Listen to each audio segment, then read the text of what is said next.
My parents gave my sister $200K for Stanford, but said, "You don't deserve any help." Then I.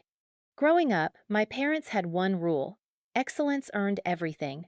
I graduated top of my class, won national science awards, got into MIT with a $25K scholarship. My sister Vanessa, average grades, paid SAT tutor, Stanford acceptance letter celebrated with champagne. When my MIT acceptance came, my dad said, "That's nice, honey," and hung up to book Vanessa's dorm furniture. They gave her $200K for Stanford tuition, housing, sorority dues, spring break trips to Europe. When I asked for help with my $38K yearly gap, my mother looked me in the eyes and said, "You don't deserve any help. You'll figure it out." So I did. I worked 30 hours a week at the campus library. I ate ramen 4 times a week for 3 years. I took out $52K in federal loans while watching Vanessa's Instagram stories from Cabo, Positano, Coachella VIP. And on my MIT graduation day, I saved them 4 seats in row 12. At 10:58 a.m., a text arrived. "Vanessa's Stanford orientation is today. We chose to go there. You understand." I understood perfectly. But that text message was the first crack in a lie so big it would send both my parents to federal prison. The email arrived at 6:47 a.m. on April 1st. I was at my desk in the apartment I shared with 2 roommates, drinking gas station coffee that tasted like burnt plastic, when my phone screen lit up. Massachusetts Institute of Technology admissions office. My hands shook so badly I nearly dropped it. I'd been awake since 5:30 a.m., couldn't sleep, hadn't slept properly in 3 days. I opened the email. "Dear Reese, congratulations. On behalf of the admissions committee." I stopped reading. My vision blurred. I read it again. Then a third time. MIT, full acceptance, plus a $25,000 merit scholarship. I was going to MIT. 4 years of killing myself, 4.2 gigapascals, 3 AP Scholar Awards, Intel Science Fair finalist, every single weekend spent in the library instead of at parties. It had actually worked. I wasn't just good enough, I was MIT good enough. I called my dad first. He answered on the fourth ring. "Reese, it's 6:50 in the morning. What's wrong?" "Nothing's wrong," I said, and I was smiling so hard my face hurt. "Dad, I got in. I got into MIT, with a scholarship." Silence. Then, "Oh, that's great, honey. Really great." That was it. "That's great, honey." Not the reaction I'd been imagining for 4 years. Not the reaction I'd gotten when Vanessa got into Stanford 9 months earlier, the screaming, the champagne, the dinner reservation at the steakhouse where entrees cost $40. "It's a $25,000 scholarship," I said, trying again. Trying to make him hear me. "Merit-based? Renewable all 4 years if I keep my GPA above." "Reese, that's wonderful. I'm really proud of you. But I've got to run meeting in 20. We'll talk later, okay?" He hung up. I sat there holding my phone, staring at the email, trying to process what had just happened. He'd said he was proud. That counted for something, right? My mom didn't answer when I called. Texted back 2 hours later. "Congrats, sweetie. Busy day. Talk tonight." I tried not to let it sting. They were busy. They had jobs. Vanessa's Stanford acceptance had come during winter break when everyone was home. The timing was just different. That was all. But I remembered the timing of Vanessa's acceptance. I remembered it perfectly. I was 10 years old when my dad made me a promise. We were in the backyard, late summer evening, the kind where the fireflies come out and the humidity sits on your skin like a second layer of clothing. I'd just won my first regional science fair, a project on water filtration systems that I'd spent 3 months building in the garage. Dad was grilling burgers. I was sitting on the porch steps, holding my blue ribbon, waiting for him to say something. He walked over, spatula still in hand, and crouched down next to me. "You know what this means?" he asked, tapping the ribbon. I shook my head. "It means you're smart, Reese. Really smart. And if you keep working hard, if you keep doing what you're doing, you're going to do incredible things. He paused, meeting my eyes. And when you do, your mom and I will be there. We'll support your dreams, kiddo. That's a promise. I kept that blue ribbon pinned to my bedroom wall for 8 years. I believed him. God, I believed him.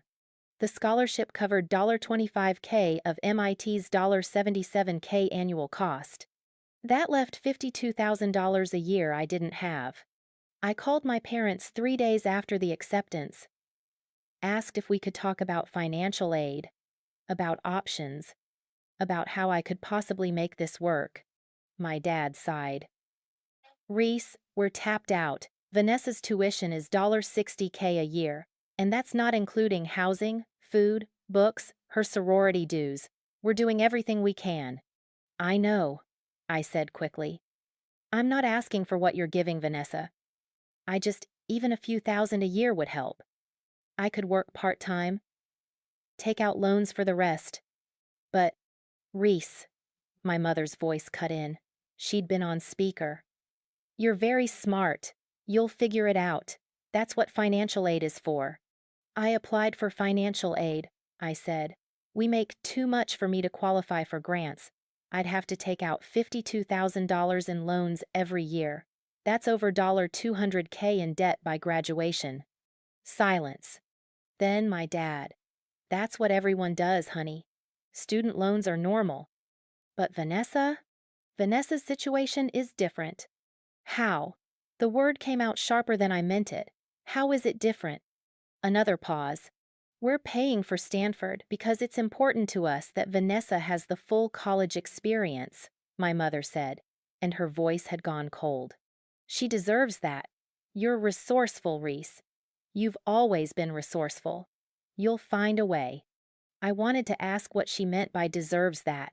Wanted to ask why Vanessa deserved a $250,000 college fund and I deserved resourcefulness. But I didn't.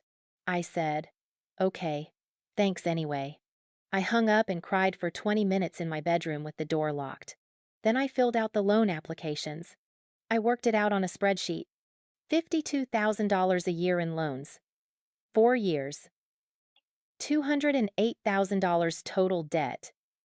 Interest would push it past $250K by the time I started repayment. But it was MIT. If I graduated with an engineering degree from MIT, I could get a job that paid 6 figures. I could handle the debt. It would take 10 years, maybe 15, but I could do it. I just had to survive the 4 years first. So I got a job. Campus library, $14 an hour, 30 hours a week during the semester. I picked up catering gigs on weekends. I lived off ramen, peanut butter sandwiches, and the free food at campus events I wasn't invited to but crashed anyway. I didn't go out, didn't party, didn't join clubs. I studied, I worked, I survived. And every few months, I'd see Vanessa's Instagram stories. Cabo for spring break, Coachella VIP, a Tory Burch bag she'd treated herself to after finals, dinner at Nobu with her sorority sisters. I knew my parents were paying for it. She didn't have a job. She'd told me once, laughing, that she was too busy with school to work. She had a 3.1 gigapascals. I had a 3.9 and worked 30 hours a week. But she deserved the full college experience. I tried not to think about it. By senior year, I was exhausted. Not just tired, exhausted. The kind of exhaustion that lives in your bones, that makes you forget what it's like to wake up without an alarm, to eat a meal that didn't come from a box, to go an entire day without checking your bank account. But I was going to make it. 3 more months, then graduation, then a job I already had 2 offers lined up. One from IBM, one from a quantum computing startup. Both 6 figures. I was going to make it. And my parents were going to see me walk across that stage and finally understand what I'd done, what I'd survived. I sent them the graduation invitation in February. Certified mail delivery confirmation. They got it, February 12th. I have the receipt. My mom called that night. Got your invitation, sweetie. We'll be there. Wouldn't miss it. I actually cried. Relief, gratitude, something close to validation. Thank you, I whispered. Of course, honey. You worked so hard. We're so proud of you. I believed her. God, I believed her. My sister Vanessa is 2 years younger than me. Growing up, we weren't enemies. We weren't best friends either. We were just sisters. She had her life. I had mine. She was popular. I was studious. She got invited to parties. I got invited to academic decathlons. Different worlds. But we existed in the same house, under the same parents, and that's where the difference became impossible to ignore. Vanessa was the favorite. I don't mean that in the petty, jealous sibling way. I mean it as a documented, observable, repeated over 18 years fact. Example 1. The car. Vanessa turned 16 in March of her sophomore year of high school. My parents bought her a car for her birthday. Not a beater, not a used Honda. A 2019 Volkswagen Jetta, certified pre-owned, $28,000. She cried when they surprised her with it in the driveway. Pink bow on the hood, the whole thing. I was happy for her. I was. She'd been talking about getting her license for months, and she was excited, and I loved seeing her excited. But I also remembered my 16th birthday. I got a bus pass.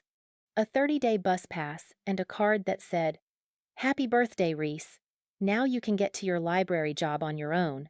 Love, Mom and Dad." When I asked, gently, why Vanessa got a car and I got public transportation, my dad said, "Vanessa needs a car for her extracurriculars. You're fine with the bus." Vanessa's extracurriculars were cheerleading practice twice a week. Mine were academic team, math league, and volunteer tutoring at the elementary school. I took the bus to all of them. Example 2. The SAT tutor. Vanessa's junior year. My parents hired her a private SAT tutor, $120 an hour, twice a week, for 6 months. They spent over $5,000. Her score went from a 1,080 to a 1,240. Respectable. Not spectacular. My junior year, I asked if I could do a prep course. Not private tutoring, just one of those $400 group courses at the community center. My mom said, "Reese, you don't need it. You're already smart enough. Just study on your own." I checked out SAT prep books from the library, studied every Saturday for 3 months. I scored a 1,520. No one congratulated me. My dad saw the score report on the kitchen counter and said, "Nice job, kiddo," without looking up from his phone. When Vanessa got her 1,240, they took her to dinner at the steakhouse. Example 3. Graduation trips. When Vanessa graduated high school, my parents took her to Europe for 2 weeks. London, Paris, Amsterdam. They posted pictures every day, Vanessa in front of the Eiffel Tower. Vanessa holding gelato in a cobblestone square. Vanessa laughing on a canal boat. The trip cost $8,000. I know because I overheard my mom talking to her sister about it. When I graduated high school valedictorian, by the way, full ride to State University before I transferred, my parents took me to Olive Garden. They split an appetizer. I could keep going. There are dozens of examples. Hundreds, maybe. But here's the one that mattered most. Stanford versus MIT. Vanessa got into Stanford early decision her senior year, November 15th. The email came at 4 p.m. She screamed, literally screamed so loud I heard it from my bedroom upstairs. My parents rushed into her room, more screaming, crying, hugging. Then my dad called his brother, his best friend from college, his boss. Vanessa got into Stanford. Over and over, pride soaking every word. My mom posted on Facebook, "Our brilliant daughter is going to Stanford. We couldn't be prouder." They made a dinner reservation for that night. Steakhouse. The expensive one. My mom wore a dress. My dad wore a blazer. Vanessa held court at the table, talking about campus housing, orientation, how she wanted to join a sorority. Maybe study communications or business. She wasn't sure yet. My parents beamed. My dad ordered a bottle of wine. They toasted Vanessa 3 separate times. I smiled. Said congratulations. I meant it. But I also did the math in my head. Stanford tuition, $60,000 a year. Housing, $18,000. Meal plan, $7,000. Books, fees, expenses, another $5,000. $90,000 a year. $360,000 for 4 years. And my parents were going to pay for all of it. When my MIT acceptance came 4 months later, I called my dad at 6:47 a.m. He said, "That's great, honey." No screaming, no dinner reservation, no Facebook post. My mom texted me 4 hours later. I waited 3 days before asking about financial help. They said no. Not "we'll try," not "we'll see what we can do." Just no. Vanessa deserved the full college experience. I was resourceful. The thing is, I wasn't stupid. I knew they loved Vanessa more. I'd known for years. You can't grow up in a house like that and not know. But I thought I genuinely believed that when it mattered, they'd show up for me too. Not with money. I didn't need them to pay for MIT. I'd have taken the loans happily. But I needed them to care, to be proud, to see me as something other than the self-sufficient child they didn't have to worry about. I needed them to come to my graduation. They said they would. February 12th, certified mail. We'll be there. Wouldn't miss it. I believed them. May 18th, graduation day. I woke up at 6:47 a.m., didn't need an alarm, couldn't have slept past 7 if I tried. I stood in front of my closet for 10 minutes, staring at my cap and gown hanging on the back of the door. 4 years. $208,000 in debt. 3 jobs. Hundreds of ramen packets. Thousands of hours in the library. It all came down to this. I put on the gown, adjusted the cap, looked at myself in the mirror. I looked tired, dark circles under my eyes, cheekbones sharper than they used to be. I'd lost weight junior year and never quite gained it back. But I also looked proud. I'd done it. I'd survived MIT. And today, my parents were going to watch me walk across that stage and realize what I'd accomplished. I was going to make them proud. The ceremony was at 11 a.m. in Killian Court, the big outdoor space with the great dome in the background. Iconic. Postcard perfect. I got there at 10:15. Early. I wanted to find good seats for my family before the crowd got too big. Row 12, center section. 4 seats. Perfect view of the stage. I put my bag on one seat, my jacket on another, and stood guard over the other 2. People streamed in around me, graduates in caps and gowns, families with cameras, little kids in MIT t-shirts. I checked my phone. No messages. They were probably just running late. Traffic, parking. It was fine. 10:30 a.m. Still no messages. I texted my mom. "Here early, saved you guys seats in row 12, center section. See you soon." She didn't respond. 10:45 a.m. The seats around me were filling up. Families laughing, taking photos, hugging their graduates. I scanned the entrance, looking for my dad's navy blazer, my mom's floral dress, Vanessa's blonde hair. Nothing. 10:55 a.m. A woman asked if the seats next to me were taken. "Yes," I said quickly. "My family's coming." She nodded and moved on. I checked my phone again. Nothing. 10:58 a.m. The processional music started. Graduates were lining up. I was supposed to be in line. My phone buzzed. Finally. I grabbed it. Text from my dad. I opened it. "Vanessa's Stanford orientation is today. We chose to go there. You understand." I read it twice. 3 times.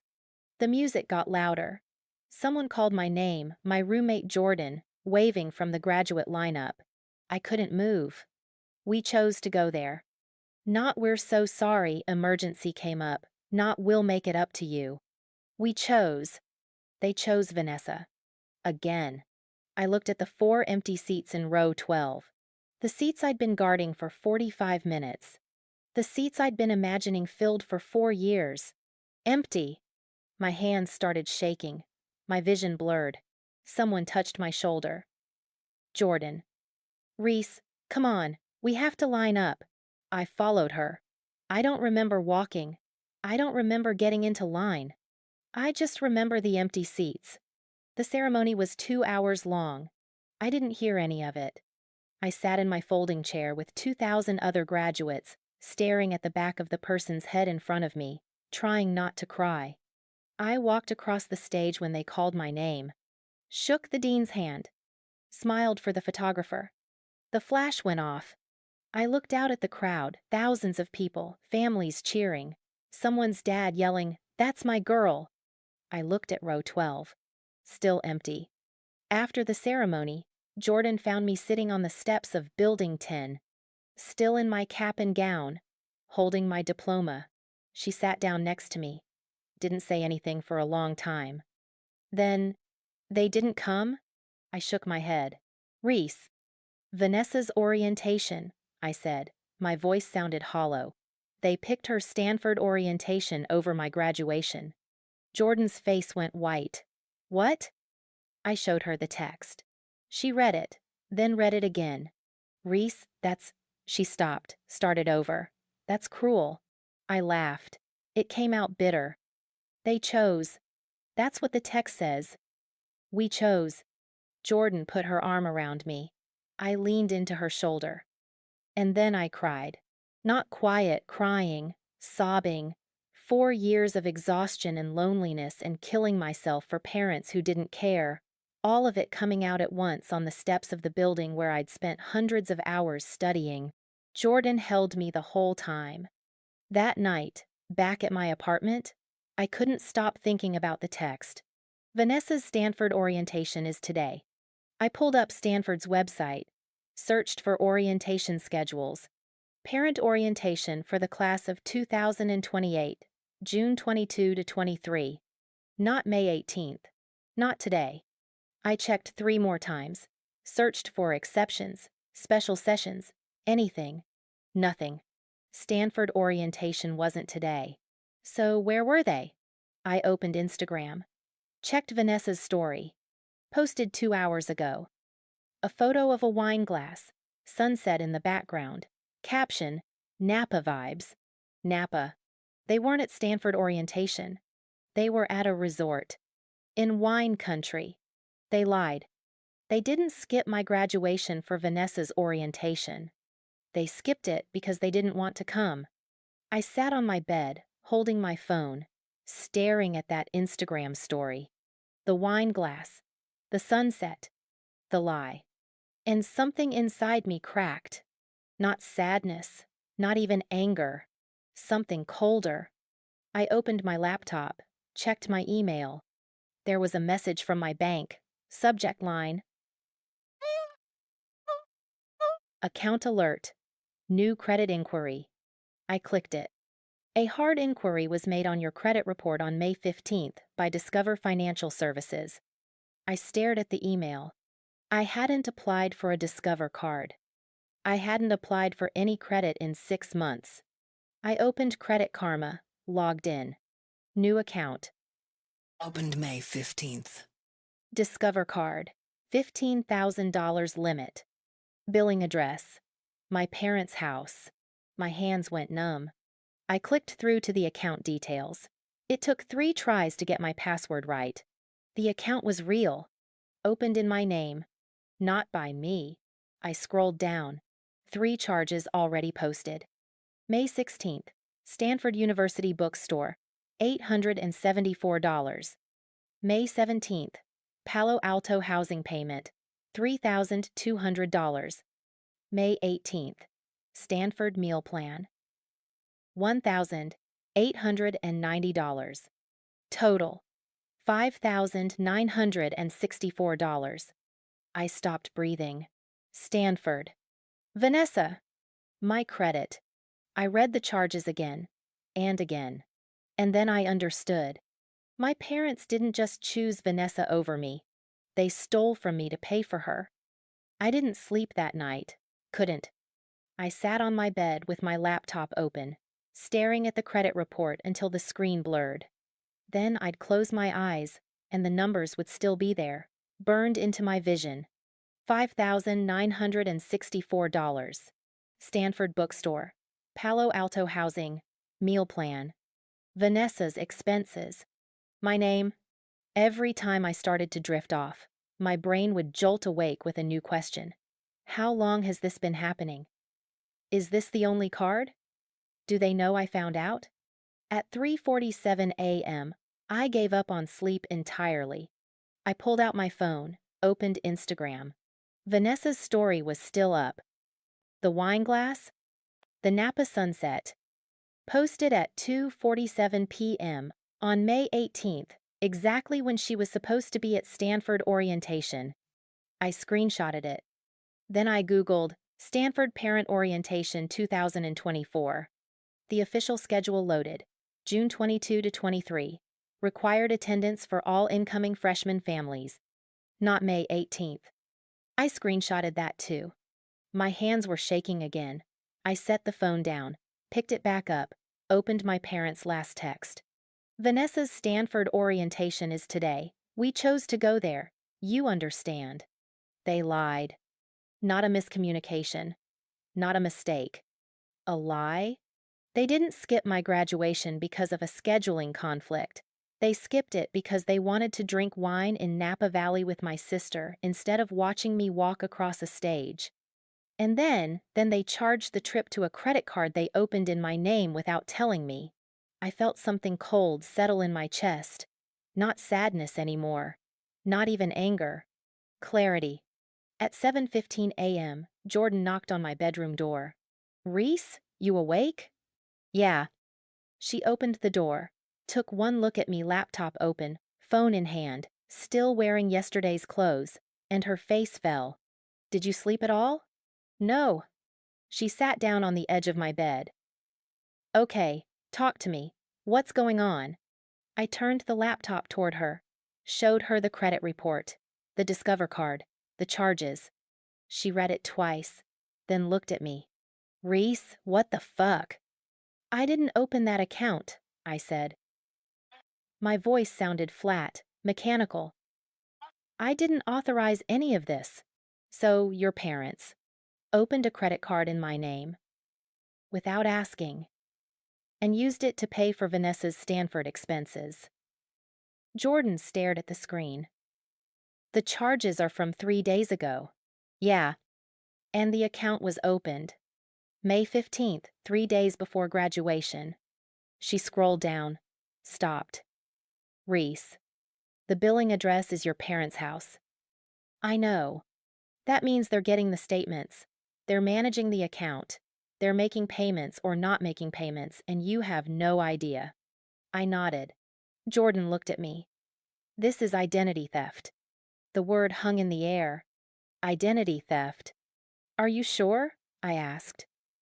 I mean, they're my parents. Can it be theft if it's family?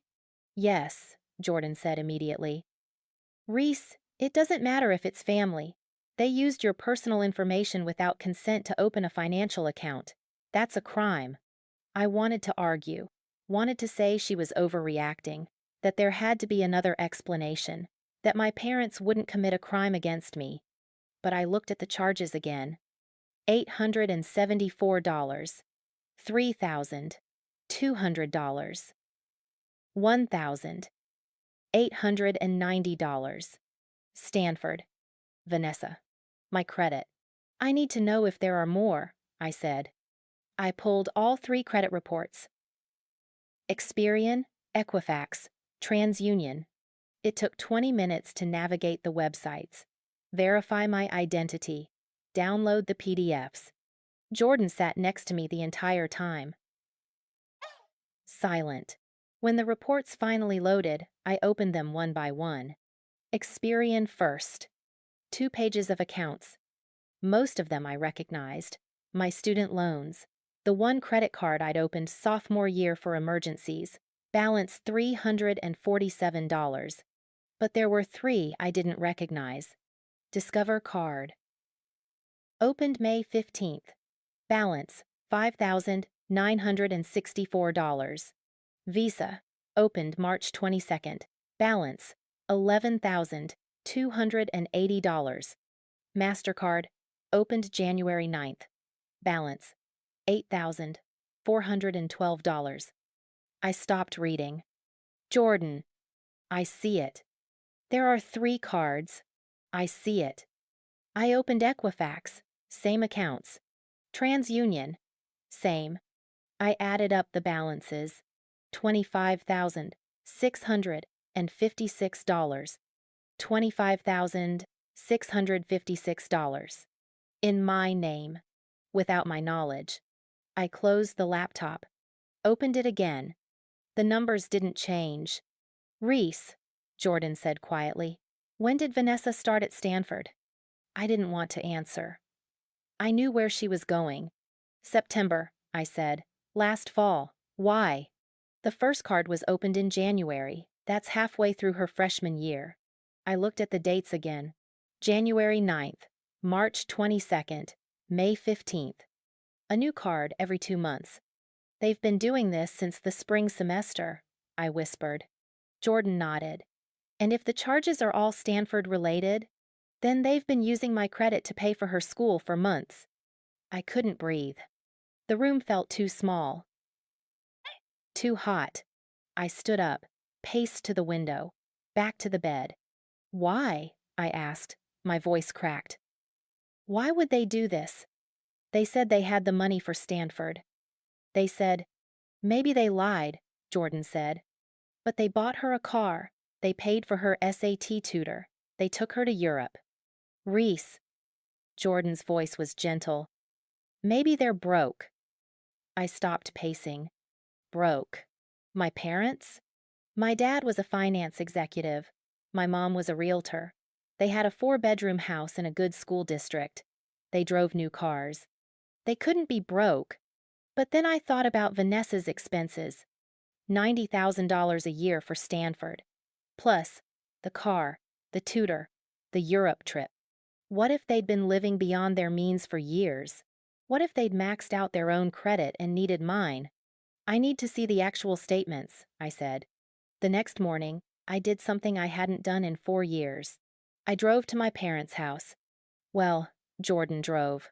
I sat in the passenger seat, staring out the window, trying to figure out what I was going to say. Hi, Mom and Dad. Did you steal my identity to pay for Vanessa's college? Just checking. We parked 2 houses down. 9:37 a.m. My dad would be at work.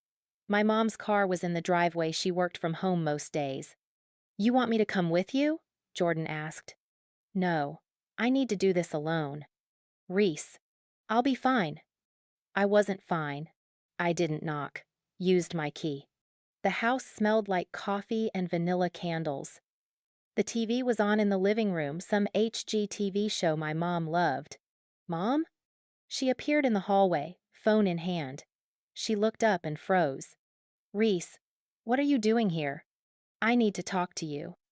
Oh, honey, I'm in the middle of something. Can we? It's important. She sighed, set her phone down. Okay, what's wrong? I didn't sit. Didn't take off my jacket. Did you open a credit card in my name? The color drained from her face. Just for a second. Then she recovered. What are you talking about? A Discover card. Opened May 15th. Billing address here. Reese, I don't know what. I pulled my credit report, I said. My voice was steady, cold. 3 cards. Over $25,000 in charges. All in my name. All billed to this house. She didn't answer. Mom. It's not what you think. Then tell me what it is. She looked away, crossed her arms. Your father and I, we needed help. Just temporarily. Help with what? Vanessa's expenses. Stanford is expensive, and we had some unexpected costs, and… So you stole my identity? We didn't steal. You opened credit cards in my name without asking me. We were going to tell you. When? Silence. I felt my hands clenching into fists, forced them to relax. I want the statements, I said. Every card. Reese. Now. She kept them in the home office. Third drawer of the filing cabinet. A folder labeled Reese Stanford Fund. Stanford Fund. I pulled out the folder. Inside, 3 credit card statements. Discover. Visa, MasterCard. All in my name. All showing balances I hadn't authorized. I opened the Discover statement first. Account opened. The 15th of May, 2024. Billing cycle. May 15. June 14. Current balance, $12,743.61. Wait. I looked at the credit report again. Balance on May 18th, $5,964. Balance now, $12,743.61. They'd charged another $6,779 in 3 weeks. I flipped through the transactions. May 16. Stanford Bookstore, $874. May 17. Palo Alto Housing Deposit, $3,200. May 18. Stanford Meal Plan, $1,890. May 22. Nordstrom, $412.38. May 25. Delta Airlines, $680. May 30. Vineyard Restaurant, Napa, $284.19. June 1. Stanford Summer Storage, $950. June 4. Sephora, $127.45. June 8. Equinox Gym Membership, $200. I stopped reading. Nordstrom, Napa, Sephora. This wasn't just tuition.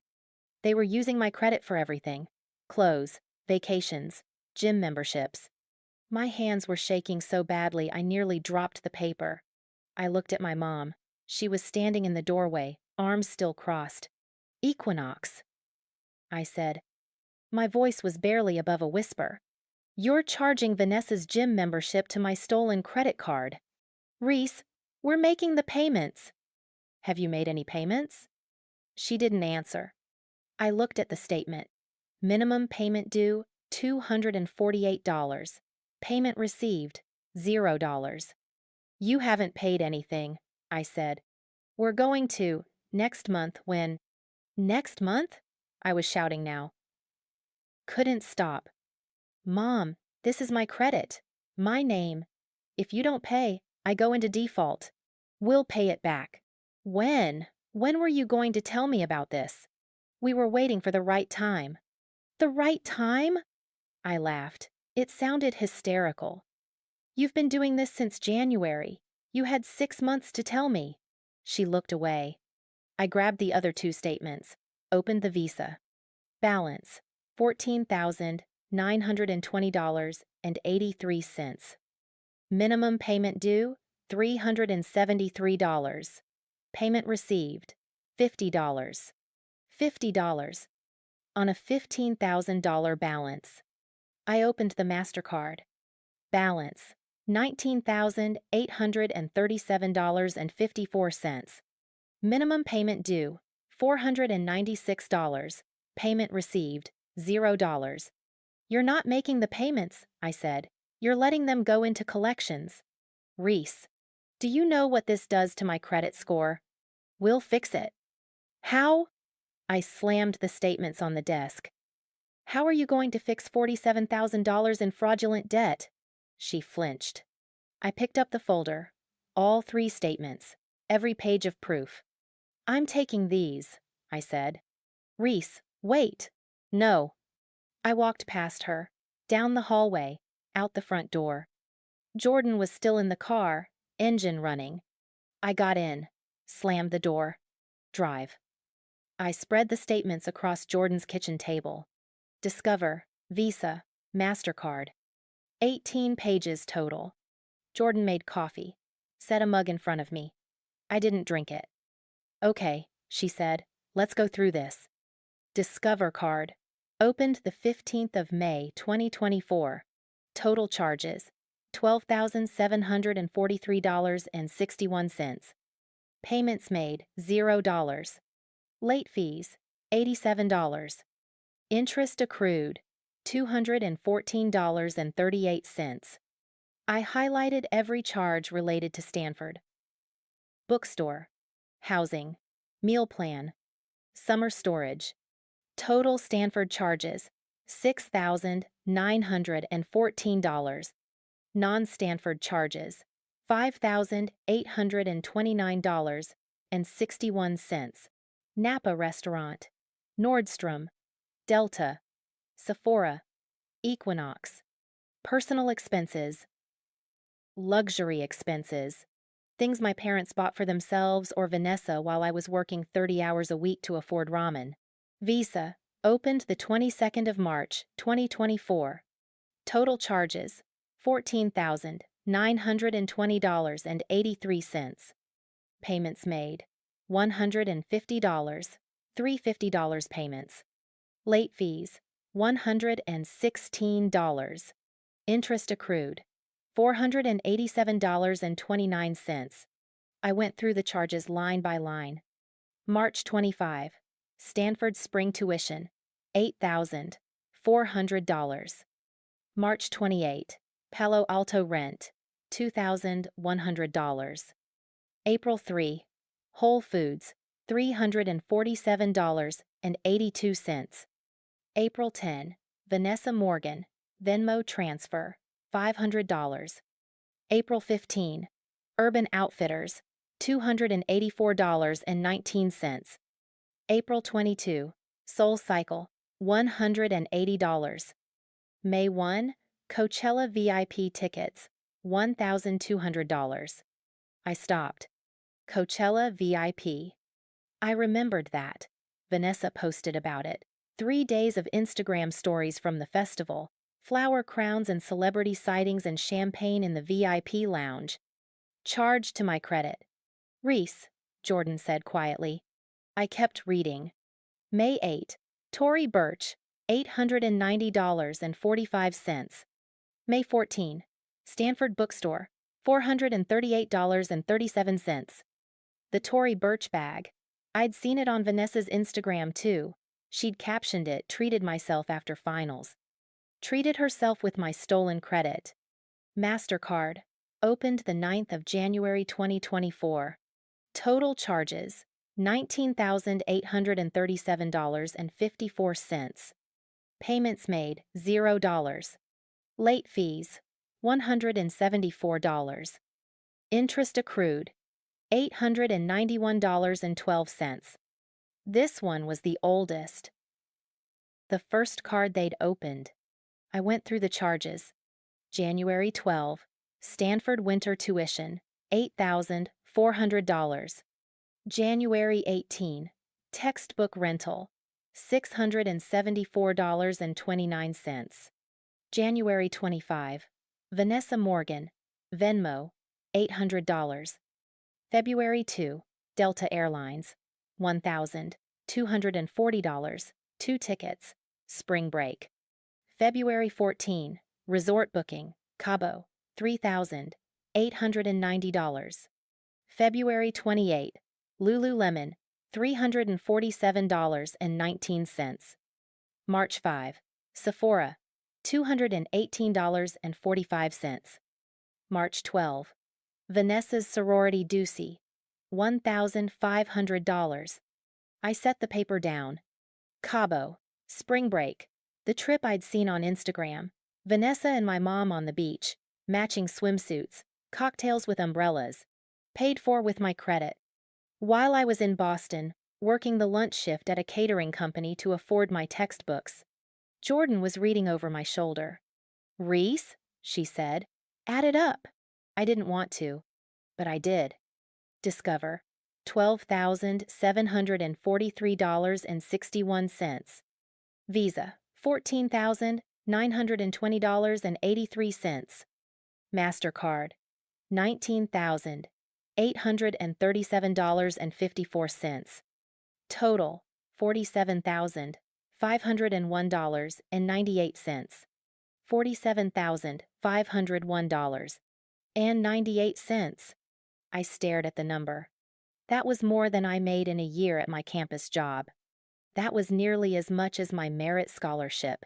That was a year of MIT tuition. Gone, charged to my name, without my knowledge. When did Vanessa start at Stanford? Jordan asked again. September 2023. And the first card was opened in January 2024. That's halfway through her freshman year. Jordan pulled out her phone, started typing. What are you doing? Looking up Stanford's tuition payment schedule. She found it, turned the screen toward me. Fall semester tuition is due in August. Spring semester is due in January. I looked at the MasterCard statement. Opened January 9th. First charge January 12th. Stanford winter tuition. $8,400.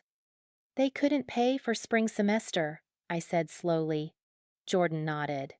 So, they opened a credit card in your name and charged it. And then they kept going. Every time they ran out of money, they opened another card. I looked at the dates again. January 9th, March 22nd, May 15th. A new card every 6 to 8 weeks. They'd been doing this for 5 months. And I hadn't known. Reese, Jordan said, there's something else. What? She pointed to the Visa statement. The Venmo transfers. April 10, Vanessa Morgan, $500. January 25, Vanessa Morgan, $800. They weren't just paying for tuition and housing, they were giving her cash. I felt sick. How much? Jordan added it up. $2,100 in Venmo transfers over 3 statements. $2,100. Handed directly to Vanessa. From cards opened in my name. Did she know? I asked. Jordan looked at me. I don't know. But I thought about Vanessa's Instagram, the Tory Burch bag, Coachella VIP, Cabo, Sephora hauls. She had to know our parents couldn't afford all of that. She had to know something was wrong. And she didn't ask questions. I pulled out my phone, opened my email, started forwarding everything to myself. Credit reports, statements, screenshots of Vanessa's Instagram posts with dates that matched the charges. Jordan watched me. What are you doing? Building a case. A case? I looked at her. I'm going to a lawyer. I didn't go back to my apartment that night. Couldn't face being alone with those statements. Jordan drove us to her place, a studio in Cambridge, 15 minutes from campus. Small but bright, with plants on every surface and string lights over the kitchen counter. She made me sit on the couch, handed me a blanket, put on water for tea. I sat there holding the folder of statements, staring at nothing. Reese, Jordan said gently, talk to me. I looked up. I don't know what to say. Start anywhere. So I did. I told her everything. Not just the credit cards, though. I went through those too, line by line, charge by charge. I told her about growing up in Vanessa's shadow, the car I didn't get, the SAT tutor I couldn't have, the Europe trip that became Olive Garden. I told her about the promise my dad made when I was 10. We'll support your dreams. I told her about MIT, the 30-hour work weeks, the ramen, the nights I cried myself to sleep because I was so tired I couldn't see straight. I told her about graduation day, the empty seats in row 12. And then I showed her the statements. Jordan read every page. I watched her face change shock, then anger, then something that looked like grief. When she finished, she set the papers down carefully, looked at me. Reese, this is fucked up. I laughed. It came out wet. Yeah. No, I mean... She leaned forward. This isn't just bad parenting. This is a crime. This is identity theft. This is fraud. I know. Do you? Jordan grabbed my hands. Reese, Listen to me. What they did is illegal. Not morally wrong, not bad judgment. Illegal. Federal level illegal. I nodded. My mom said they were going to pay it back. Bullshit, she said. I don't care what she said. Jordan's voice was fierce. They've had 6 months. They made $50 in payments on $15,000. They're not paying it back. They're destroying your credit and hoping you don't notice. The words hit like a slap. What do I do? I whispered. Jordan squeezed my hands. You call a lawyer. I can't afford. MIT has free legal aid for students. Well, recent graduates too, I think. My mom works as a paralegal, she told me about it once. Jordan was already pulling out her phone. You call them first thing tomorrow morning, you show them everything, and you let them tell you what your options are. Jordan. Reese. She looked me dead in the eyes. Your parents committed a federal crime.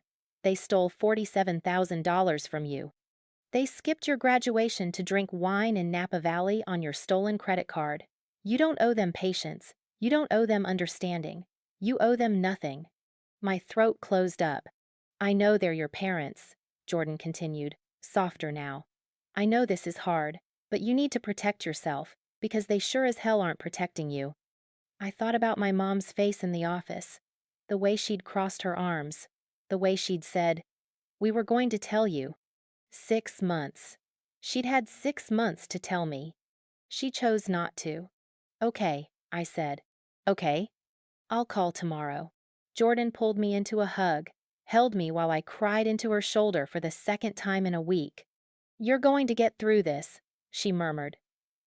I promise. You survived MIT. You can survive this. I wasn't sure I believed her, but I wanted to. That night, Jordan set me up on her couch with the good blanket and 3 pillows. I still couldn't sleep. I kept thinking about the charges, the Cabo resort, the Coachella tickets, the Venmo transfers to Vanessa. $47,501.98. If I'd had that money, if they'd spent even half that on me, instead of stealing from me to give to her, I wouldn't have needed to work 30 hours a week. I could have joined clubs, made friends, had a life. But they didn't spend it on me. They spent it on Vanessa.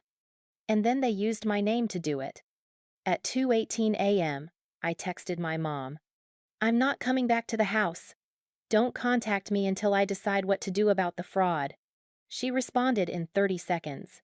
Reese, please, let's talk about this. We can fix it. I turned my phone off. The next morning, Jordan made me breakfast. Scrambled eggs and toast. I pushed the food around my plate. You need to eat, she said. I'm not hungry. Eat anyway. You're calling the lawyer in an hour. You need energy. I ate 3 bites. It tasted like cardboard. At 9 a.m., Jordan handed me her phone with a number already pulled up. MIT Student Legal Services, she said. I already checked. They take recent graduates up to 6 months post-graduation. You qualify. I stared at the screen. Reese, call. I called. The appointment was that afternoon. Tuesday, 2 p.m., 3rd floor of the Student Center, office 304. Jordan offered to come with me. I told her I needed to do it alone. That was a lie. I didn't want to do it alone. But I felt like I should. The office was smaller than I expected. Beige walls, fluorescent lights, 2 chairs facing a desk stacked with folders. The lawyer was a man in his mid-40s, Chinese-American, wire-rimmed glasses, kind eyes. His nameplate read, Marcus Liu, J.D. He stood when I walked in, shook my hand. Reese Morgan? Yes. Have a seat. He gestured to one of the chairs. I understand you're dealing with a family legal matter? I sat, set the folder of statements on his desk. My parents stole my identity, I said. They opened 3 credit cards in my name and charged $47,000 without telling me. Marcus's expression didn't change. He picked up a pen. Let's start from the beginning. I told him everything. The credit report alert, the charges, confronting my mom, the statement showing months of fraud. Marcus took notes, didn't interrupt. When I finished, he opened the folder and started reading. 5 minutes passed, then 10. Finally, he looked up. Miss Morgan, he said carefully, this is aggravated identity theft under 18 U.S. Code. Section 1028A. What does that mean? It means your parents committed a federal crime. Opening credit accounts using someone else's social security number without consent is identity theft. Doing it to commit fraud in this case. Obtaining money through false pretenses makes it aggravated identity theft. The word crime hung in the air. How much trouble are they in? I asked. Marcus set down his pen. If prosecuted, they're looking at mandatory minimum sentencing, 2 years for the identity theft charge. Up to 20 years for wire fraud if the transactions cross state lines, which they did. Since you're in Massachusetts and Stanford is in California, up to 15 years for credit card fraud. My stomach dropped. 15 years. Maximum. Realistically, first-time offenders would likely get 5 to 8 years with a plea deal. Plus, restitution paying back the full amount, plus fines, plus probation after release. I couldn't breathe. 5 to 8 years. My parents. In prison. Miss Morgan, Marcus said gently, I need to be clear. You have options here, but all of them have consequences. What are my options? He pulled out a legal pad, drew 3 columns. Option 1, credit dispute only. You freeze your credit, file disputes with the credit bureaus, and claim the accounts are fraudulent. The bureaus investigate, remove the accounts from your report, and close the cards. You protect your credit score, but your parents face no legal consequences. They just get away with it? Essentially, yes. Though the credit card companies might pursue them for the balances. I shook my head. Next option. Option 2, civil lawsuit. You sue your parents in civil court for the $47,000 plus emotional distress and legal fees. If you win, the court orders them to pay you back. You get restitution, but again, no criminal charges. Would I win? Almost certainly. You have documentation, statements with their address, proof they controlled the accounts. It's a strong case. How long would it take? 18 to 24 months. And it would cost you $8,000 to $15,000 in legal fees up front. I didn't have $8,000. Third option? Marcus looked at me. Option 3, criminal charges. You file a police report. The DA investigates. And if they find sufficient evidence, which they will, your parents are arrested and prosecuted. This costs you nothing. The state handles everything. Your parents face prison time, fines, and mandatory restitution to you. But they go to prison. Yes. I stared at the legal pad. The 3 options.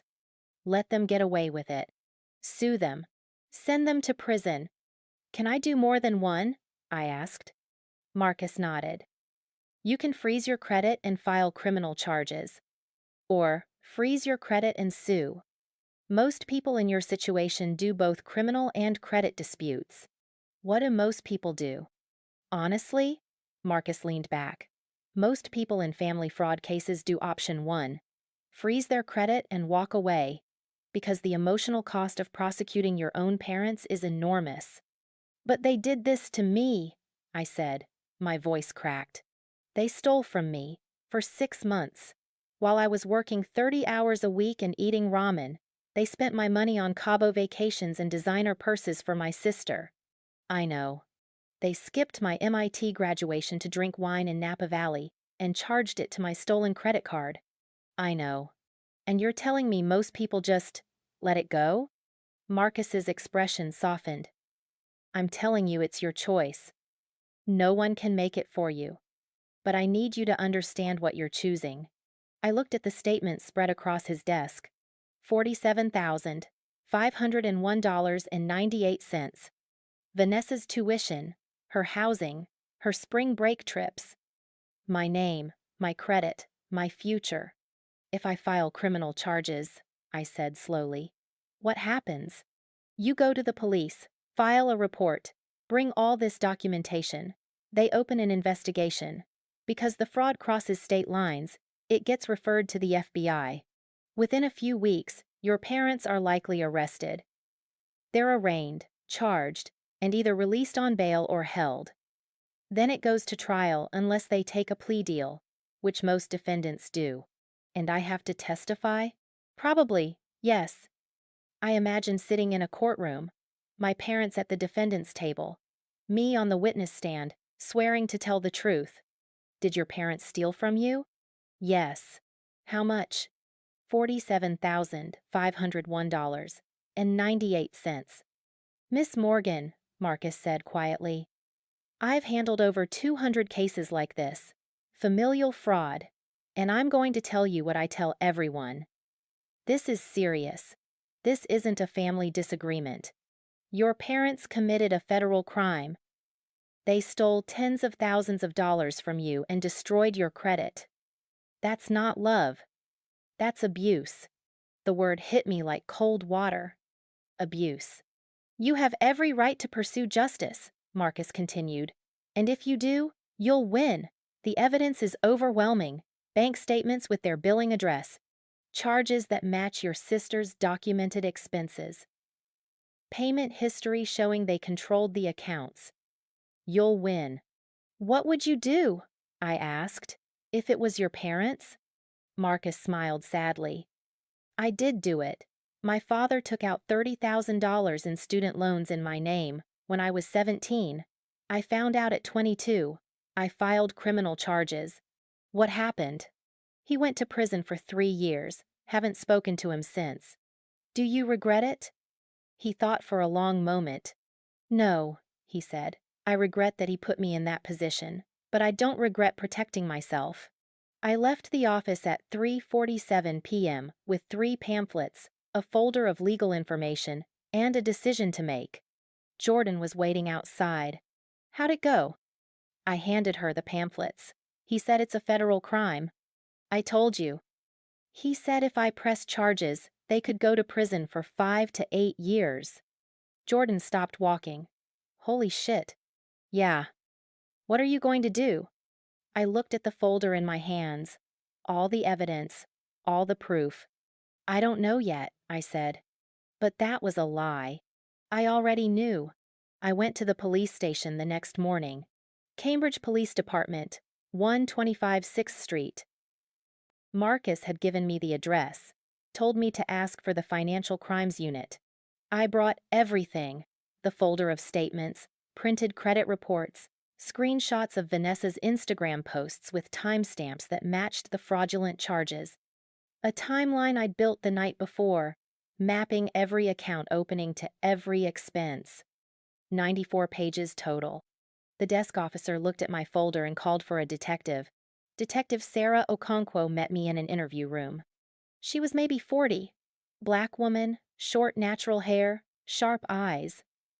She shook my hand and gestured to a chair. I understand you're here to report identity theft? Yes. By my parents? She didn't react, just pulled out a notepad. Tell me what happened. So I did. Again. For the 3rd time in 3 days. The credit cards, the charges, confronting my mom, the lawyer's confirmation that it was a federal crime. Detective Okonkwo took notes. When I finished, she asked, Do you have documentation? I opened the folder. She went through it page by page. The statements, the credit reports, the timeline, the Instagram screenshots showing Vanessa in Cabo on the exact dates the resort charge posted. 20 minutes passed. Finally, she looked up.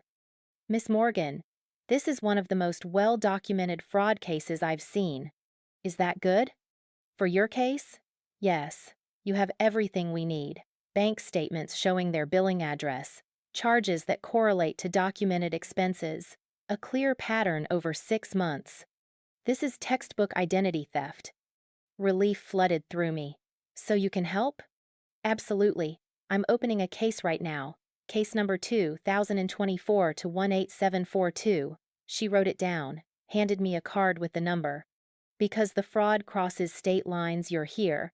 Stanford's in California, this gets referred to the FBI. They'll take over the investigation within a week. The FBI? Credit card fraud over $10,000 that crosses state lines is federal jurisdiction. But that's good for you. Federal prosecutors have more resources, and federal sentences are longer. I thought about Marcus's words, 5 to 8 years. What happens next? I file the report today. FBI gets the referral. They'll contact you within 7 to 10 days to take a formal statement. They'll subpoena the credit card companies for account records, application signatures, IP addresses, transaction details. If everything checks out, and it will, they'll issue arrest warrants for your parents. How long until they're arrested? 4 to 6 weeks, usually. 4 to 6 weeks. A month and a half. And then my parents would be in handcuffs. Detective Okonkwo walked me through the rest of the process. The arraignment. What I'd need to do if it went to trial. One more thing, she said. Do you want to freeze your credit?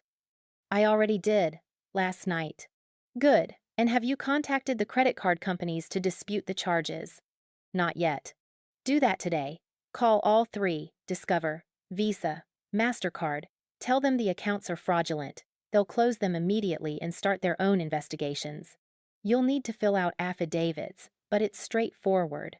I wrote it down. Call credit card companies. Miss Morgan, Detective Okonkwo said, I need to ask, are you sure you want to do this?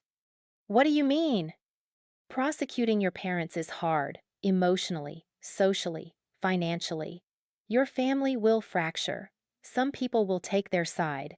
And once you file this report, you can't take it back. I thought about the empty seats in row 12. The text message. We chose to go there. The Cabo Resort charged to my credit while I ate ramen.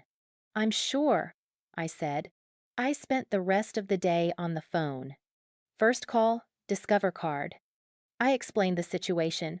Account opened fraudulently, not by me. I'm the victim of identity theft. The representative put me on hold. Came back 5 minutes later. Miss Morgan, I've flagged the account as fraudulent and closed it effective immediately. You'll receive affidavit paperwork by email within 24 hours. Once you return that, we'll remove all charges and report the fraud to our investigations team. What happens to my parents? Our fraud department will pursue the matter independently. If they open the account, they'll be liable for the balance. $12,743.61. Plus interest. Plus late fees. Good. Second call. Visa. Same process. Account closed. Affidavit coming. Third call. MasterCard. Same. By 5 p.m., all 3 fraudulent accounts were closed.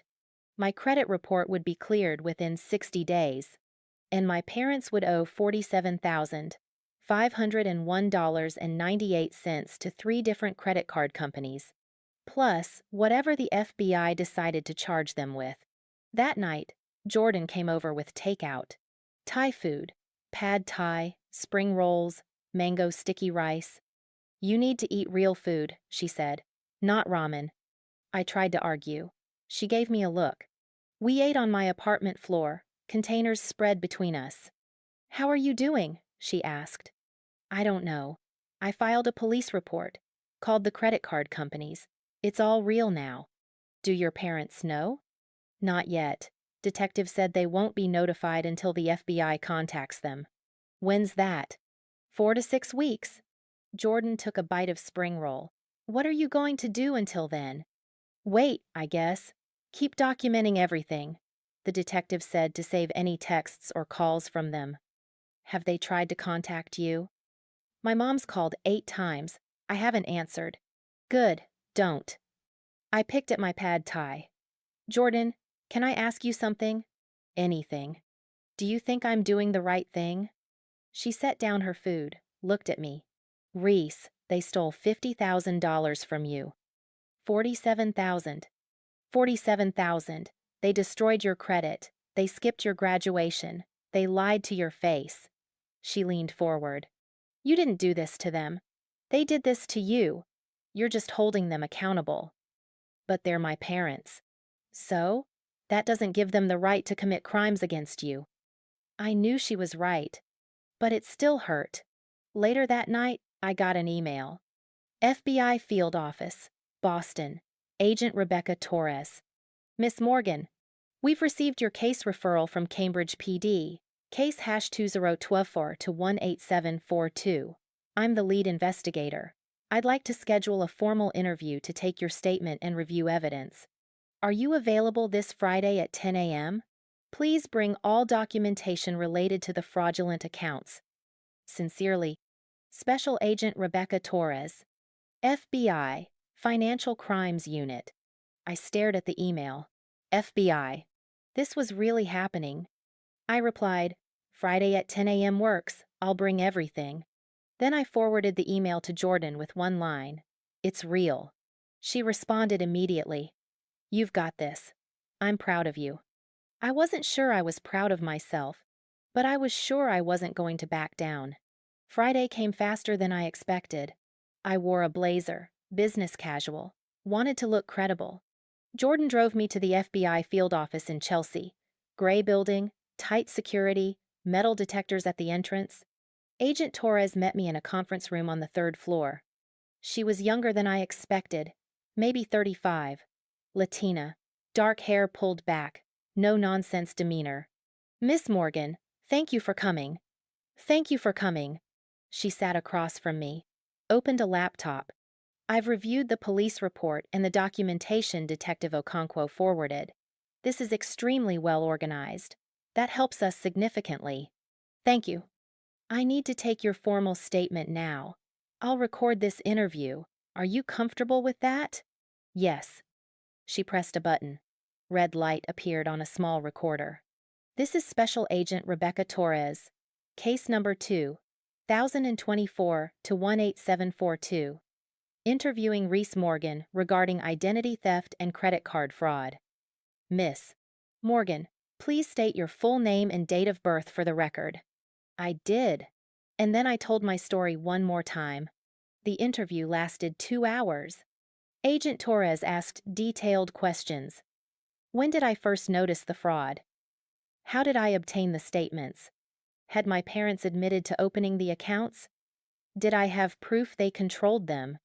I answered everything, showed her the timeline, the statements with their billing address, my mom's admission during our confrontation. When we finished, Agent Torres turned off the recorder. Miss Morgan, based on this evidence, I'm recommending federal charges against your parents. Aggravated identity theft under 18 U.S.C. 1028A. Wire fraud under 18 U.S.C. 1343. And credit card fraud under 18 U.S.C. 1029. What does that mean for them? If convicted, they're looking at significant prison time. Minimum 2 years mandatory for the identity theft charge. Additional time for fraud charges. Plus restitution, they'll be ordered to repay you the full $47,000. When will they be arrested? We'll finish our investigation over the next 2 weeks. Subpoena account records, verify signatures, confirm IP addresses.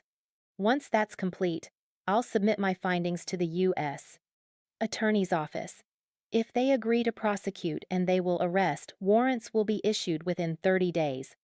30 days. 1 month until my parents were arrested.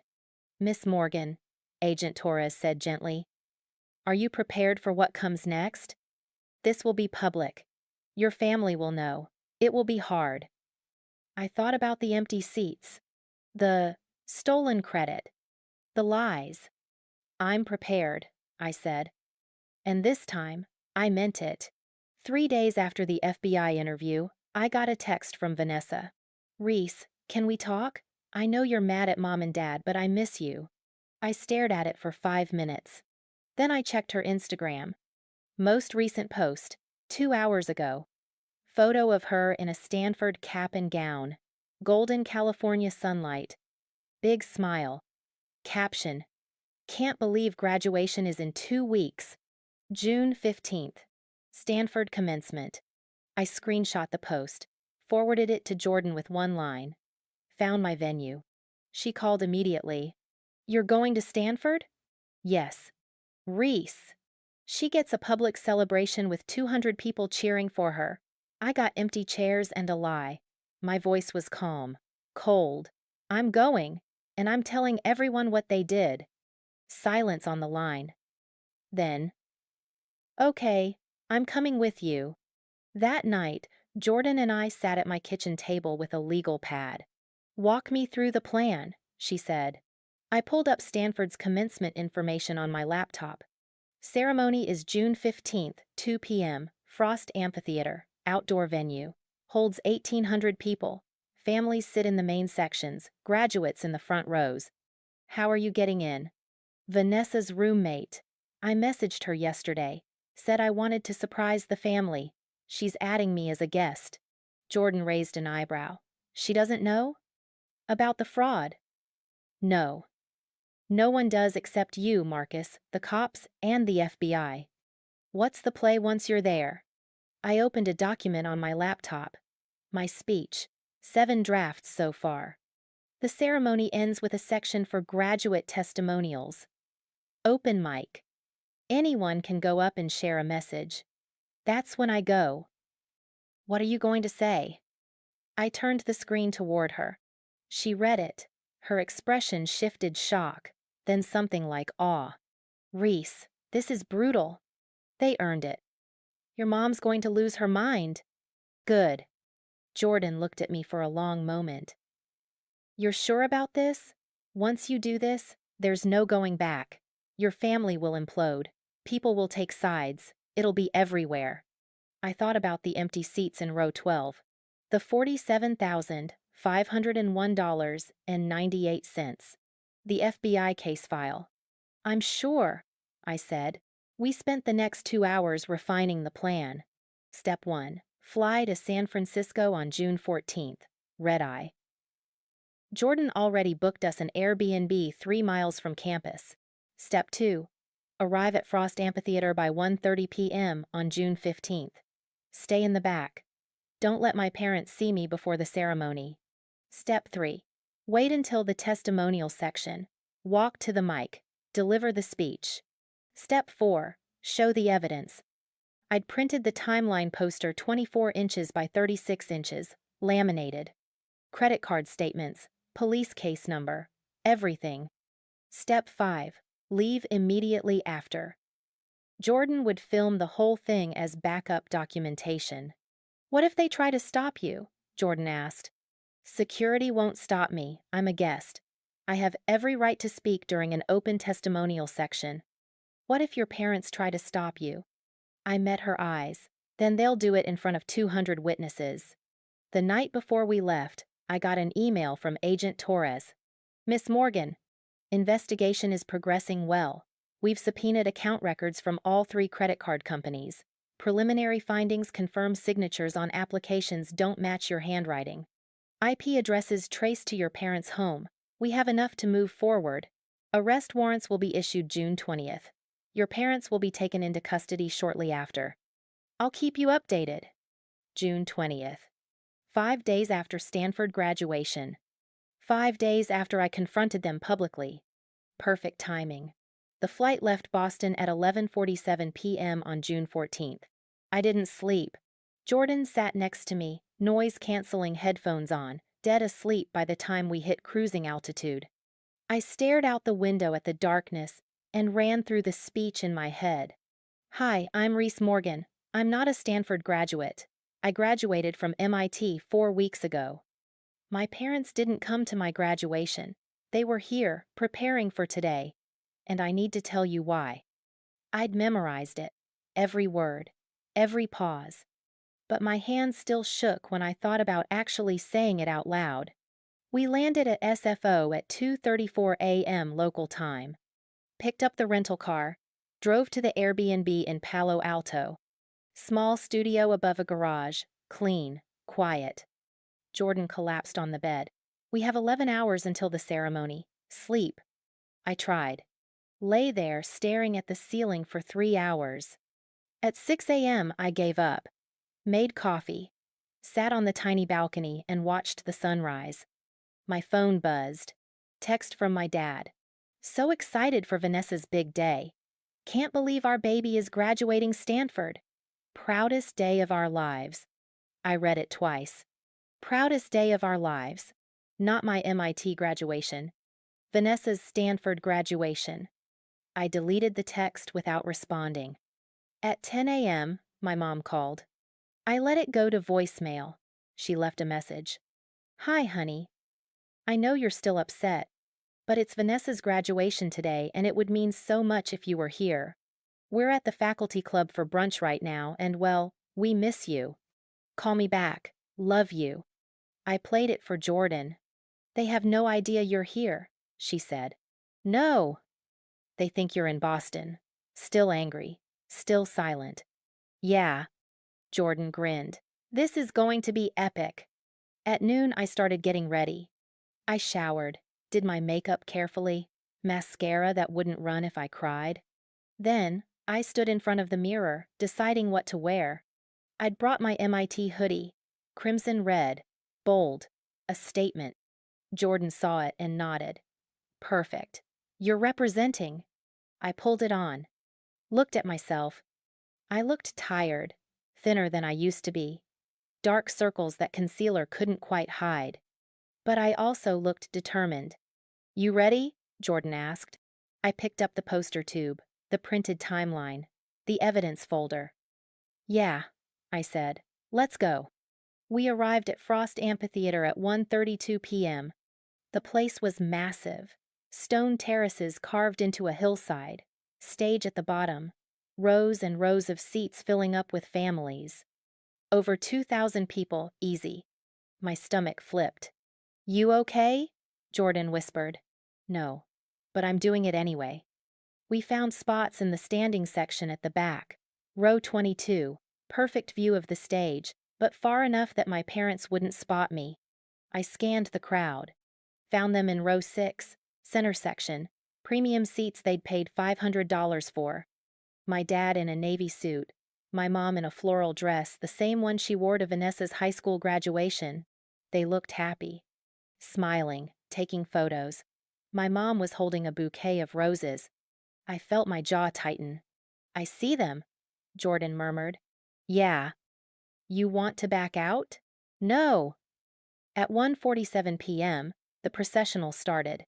Graduates in white caps and gowns filed into the amphitheater, pomp and circumstance playing over the speakers. I saw Vanessa in the middle of the line. Blonde hair curled perfectly. Big smile. She looked so happy. My parents stood up, started cheering. My dad had his phone out, recording. I watched them beam with pride, watched them celebrate her. And I thought about row 12 at MIT, the 4 empty seats. The text message, we chose to go there. The ceremony began. Dean's welcome, faculty speeches, award presentations. I didn't hear any of it. I was too busy rehearsing in my head. My mother, Linda Morgan, and my father, Robert Morgan, committed aggravated identity theft against me. They stole my identity and opened 3 credit cards in my name without my knowledge or consent.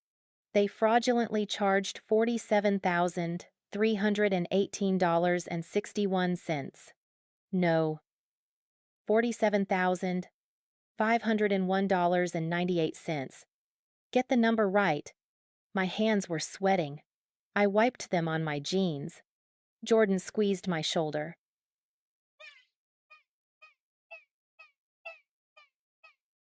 At 2:23 p.m., the graduates started crossing the stage. One by one. Names called, diplomas handed out, families cheering. Then Vanessa Morgan, my sister, walked across the stage, shook the dean's hand, held up her diploma. My parents screamed, literally screamed her name. My mom was crying. I watched them, and I felt nothing.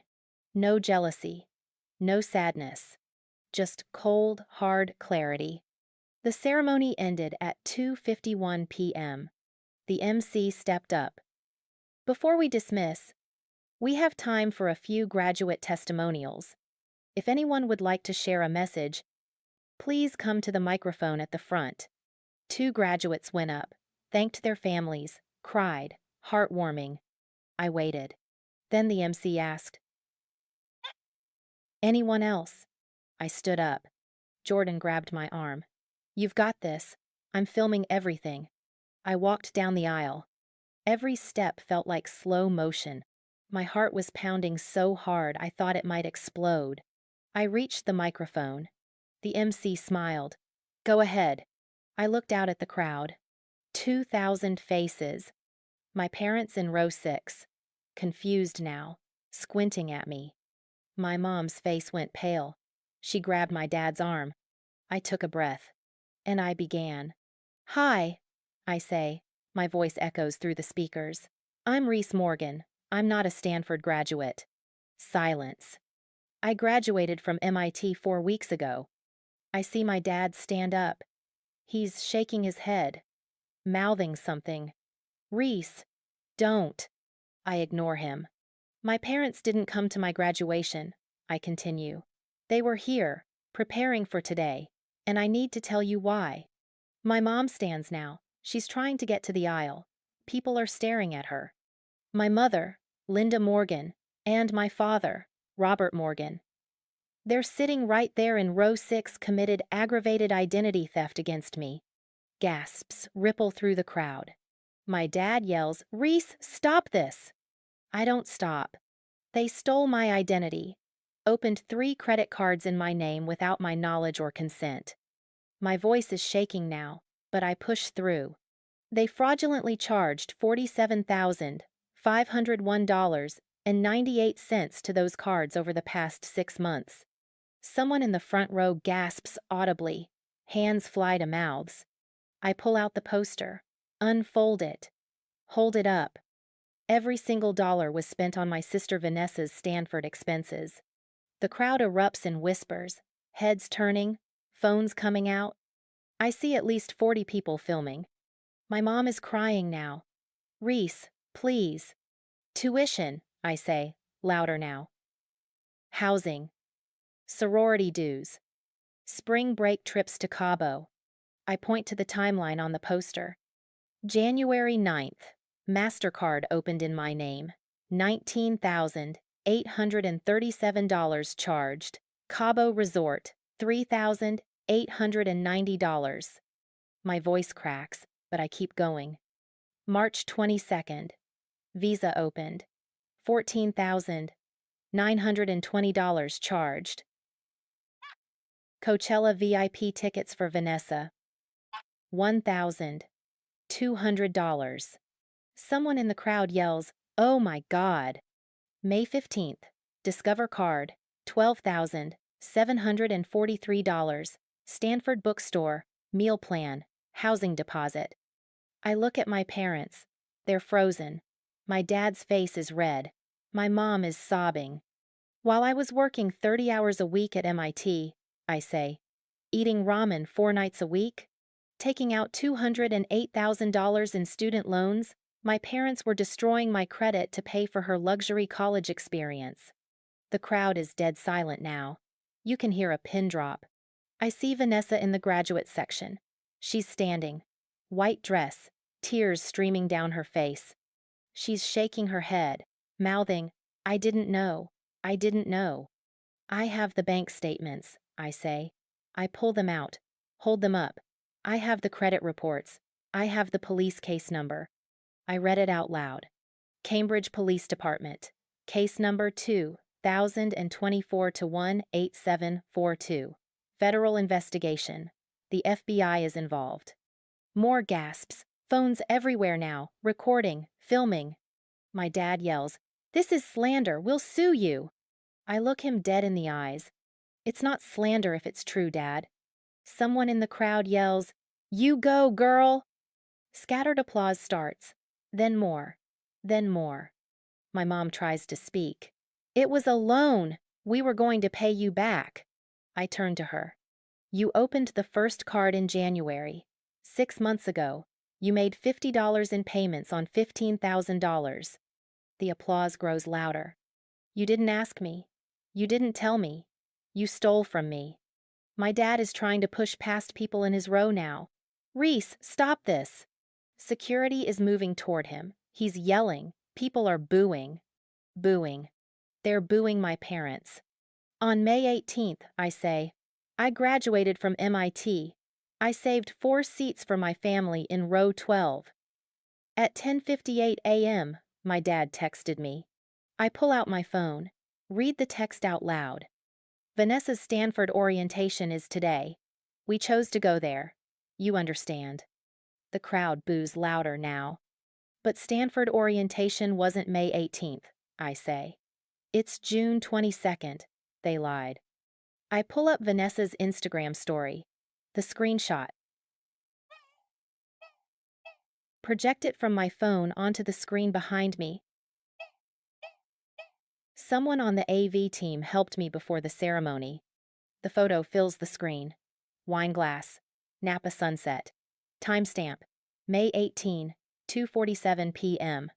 They were in Napa Valley, I say, drinking wine, at a resort, charged to my stolen credit card. The crowd erupts. Yelling. Booing. Someone screams, "That's disgusting!" My mom collapses into her seat, sobbing. My dad is being held back by security now. You don't steal $50,000 from your child, I say. My voice is shaking. Tears are running down my face. You don't commit a federal crime and expect forgiveness. I look at my mom. You told me I didn't deserve help. That I'd figure it out. That I was resourceful. I wipe my eyes. So I did. I figured it out. I worked 3 jobs. I graduated with honors. And then I found out what you did. I hold up the poster one more time.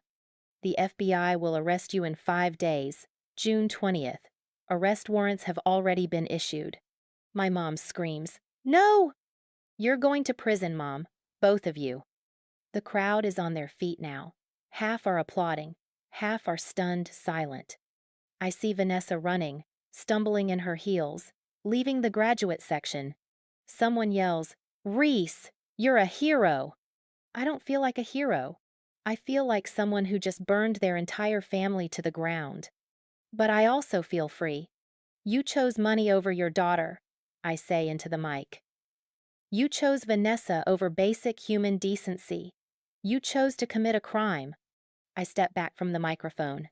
I will never forgive you, and I hope every person here remembers what you did. I drop the mic. Turn around. And I walk away. The crowd is chaos behind me. Yelling. Applause. Boos directed at my parents. Jordan meets me at the top of the aisle. She's filming, tears streaming down her face. Holy shit, Reese. I can't breathe. Can't think. I walk faster. Out of the amphitheater. Jordan follows. When we reach the car, I collapse against it. And I sob. Not sad crying. Relief crying. I did it, I whisper. You fucking did it, Jordan says. She's laughing and crying. Reese, that was oh my God, that was everything. I hear footsteps behind us. I turn. It's a woman. Maybe 50. Stranger. She walks up to me, grabs my hands. I'm so sorry, she says. What they did to you no parent should ever. Her voice breaks. You're so brave. She hugs me. Then she walks away. More people are coming out of the amphitheater now. Some are staring. Some are filming. Someone yells, "Reese, we believe you!" Jordan grabs my arm. We need to go. Now. We get in the car. I look back at Frost Amphitheater one more time. My parents are being escorted out by security. My mom is still sobbing. I don't feel bad. I feel powerful. Jordan starts the car. Where to? I look at my phone. 47 text messages. 19 missed calls. One from Aunt Kelly. I saw a video. Reese, I'm so sorry. I believe you. Call me. One from Vanessa. I didn't know. Please. I'm so sorry. I put my phone on silent. Airport, I say. I want to go home. Jordan drives, and I watch California disappear in the rearview mirror. The video hit TikTok before we even landed in Boston. Someone had recorded the entire confrontation, 8 minutes and 43 seconds, posted with the caption, MIT grad exposes parents for stealing $47K to pay for sister's Stanford tuition. FBI involved. This is insane. 2.1 million views in 8 hours. By the time we touched down at Logan at 11:34 p.m., it had 4.6 million. Jordan showed me on her phone. I watched 30 seconds before I had to stop. Seeing myself up there, voice shaking, holding that poster, crying it was too much. It's everywhere, Jordan said. Twitter, Instagram, Reddit. Number Stanford fraud family is trending. I turned my phone back on. 83 text messages, 41 missed calls. I scrolled through them. Aunt Kelly. Reese, I saw the video. I testified to the FBI yesterday. I'm done with your mother. Call me when you're ready. I love you. My mom's sister, the one who'd always defended her, she'd chosen my side. Uncle Tom, my dad's brother. Your father called me crying from California. I told him he's a criminal. Don't call me again, Robert. Reese, you did the right thing. Cousin Emma. Holy shit, Reese. I had no idea. Mom, Aunt Kelly, told us everything. We're with you 100%. Vanessa and your parents are cut off. 3 messages from people I barely knew. High school classmates. I always knew your parents were weird. Good for you. And then there was Vanessa. 19 missed calls, 12 voicemails, 15 texts. I opened the first text. Reese, I swear, I didn't know. I didn't know they were using your credit. I thought they were just paying for everything. Please believe me. Please. I didn't respond. I couldn't tell if she was lying. Part of me wanted to believe her that she'd been as clueless as I was. But I remembered the Venmo transfers. The $2,100 they'd sent her directly from my stolen cards. Had she really never questioned where the money came from? I put my phone on Do Not Disturb. That night, I couldn't sleep. I kept replaying the amphitheater. My mom sobbing, my dad being held back by security, the crowd booing, Vanessa running away in her white dress. I'd destroyed my family in 8 minutes. And I didn't regret it. Not even a little. The next morning, Detective Okonkwo called. Miss Morgan, I saw the video. I'm sorry, I said automatically. I know I probably shouldn't have. You did nothing wrong, she interrupted. You had every right to tell your story. And honestly, it helps our case. Your parents can't claim this was a misunderstanding now. 2,000 witnesses heard them admit to it. They admitted to it? Your mother yelled it was a loan. That's an admission of the debt, and your father's threat to sue you for slander? That confirms he knows what you're accusing him of. Any lawyer will tear that apart in court. I exhaled. So the case is still moving forward? Faster than before. The U.S. Attorney's Office saw the video. They want to make an example of this. Arrest warrants are being issued today, June 16th. Your parents will be taken into custody within 48 hours. 48 hours. 2 days. What happens after they're arrested? Arraignment within 24 hours.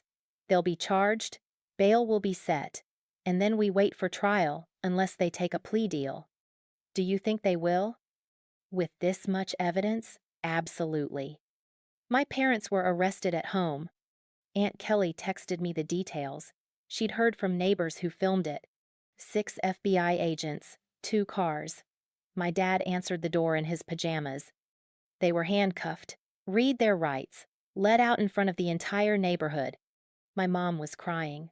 My dad was silent. The neighbors watched from their porches. No one defended them. Aunt Kelly sent me a photo someone posted to the neighborhood Facebook group. My parents in the back of an FBI vehicle. The caption, "Guess we know who the criminals on Maple Street are now."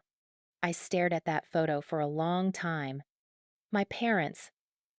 the people who were supposed to protect me, in handcuffs, and I felt nothing but relief. Arraignment, SSA arraignment, June 19th. The arraignment was in Boston, federal courthouse. I didn't attend, but Marcus Liu went as my representative. He called me afterward with updates. Your parents were charged with 3 federal counts, he said. Aggravated identity theft under 18 U.S.C. Section 1028. A wire fraud under Section 1000, 343, and credit card fraud under Section 1029. What did they plead? Not guilty. For now. But their lawyer knows they don't have a case. The evidence is overwhelming. What about bail? Set at $100,000 each. Your uncle, your dad's brother, posted it. Uncle Tom, the one who'd texted me saying he was done with my dad. Why would he post bail if he's done with them? I asked. Marcus paused. He told the judge he was posting bail so your father could get his affairs in order before prison. His words. Uncle Tom had paid $200,000 to get my parents out of jail, just so they could prepare for the inevitable. That was the most Uncle Tom thing I'd ever heard. The plea deal offer, August 14th. 2 months after the arrest, my parents' lawyer reached out to Marcus. They wanted a plea deal.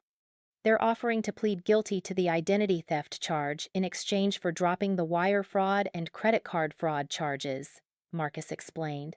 They'd accept probation, restitution, and no prison time. No prison? I repeated. That's their offer. The U.S. attorney will never accept it, but they're trying. What do you think I should do? Take it to trial, Marcus said without hesitation. You'll win, and they'll get real consequences. I thought about it for exactly 3 seconds. No deal, I said. I want a trial. The trial, October 3 RD7 this. The trial lasted 4 days. I testified on day 2.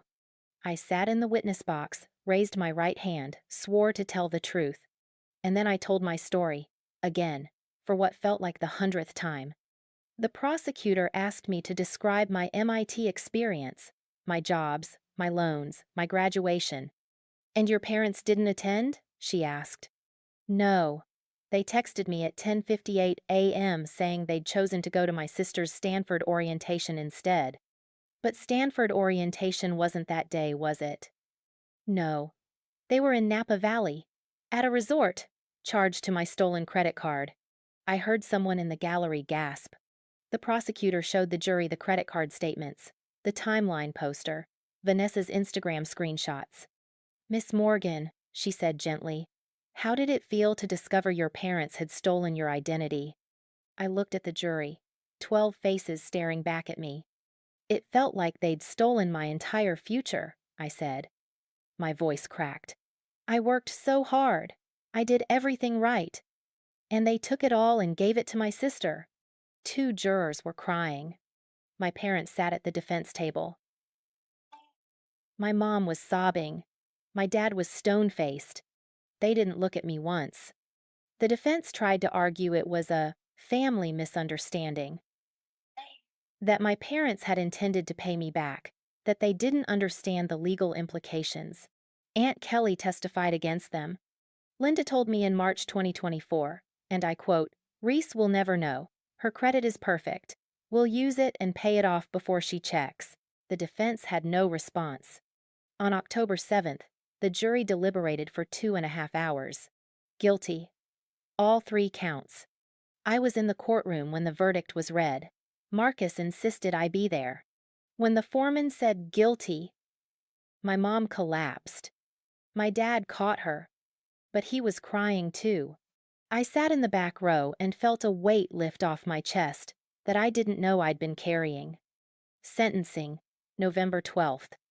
The judge was a woman in her 60s. She'd read every piece of evidence, every statement, every testimony. She looked at my parents with something close to disgust.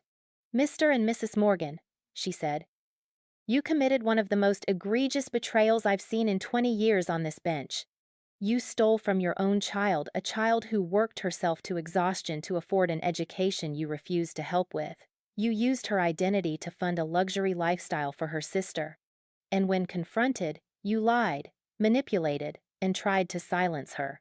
My mom was sobbing. My dad stared at the floor. You deserve every day of the sentence I'm about to impose. She sentenced them.